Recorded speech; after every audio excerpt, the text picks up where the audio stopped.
आलेले आहेत, मात्र त्यांच्या जेवणाची जी सोय आहे ती या ठिकाणी मुंबईकरांकडून करण्यात आलेली आहे.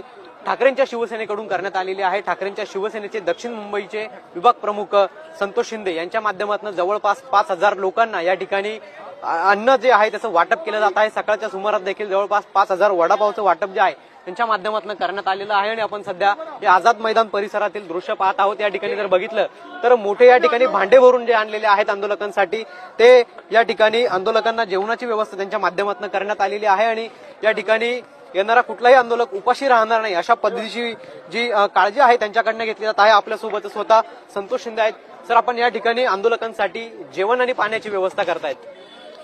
कसे आहेत आपले महाराष्ट्रातून मराठी बांधव हे मुंबईकडे आलेले आहेत आणि मुंबईतला एक मुंबईकर म्हणून शिवसेना उद्धव बाळासाहेब ठाकरे पक्षाचा मी या विभागातर्फे आपण ह्या ठिकाणी सकाळी 5,000 वडापाव ह्या बांधवांना आम्ही दिले. आता त्यांच्या जेवणाची सोय म्हणून या ठिकाणी 5,000 लोकांसाठी खिचडी बनवून आणलेली आहे. उद्या सकाळी चहा आणि नाश्त्याची व्यवस्था आम्ही करतोय. प्रत्येक मराठी माणूस या ठिकाणी जो आलेला आहे त्याची व्यवस्था करणे, त्याची एक बांधिलकी असणं. शिवसेना हा असा पक्ष आहे की जो शिवसेना उद्धव बाळासाहेब ठाकरे बाळासाहेबांच्या कृषीतून तयार झालेला कार्यकर्ता आहे आणि तो आपल्या या ठिकाणी येणाऱ्या बांधवांची सगळी सोय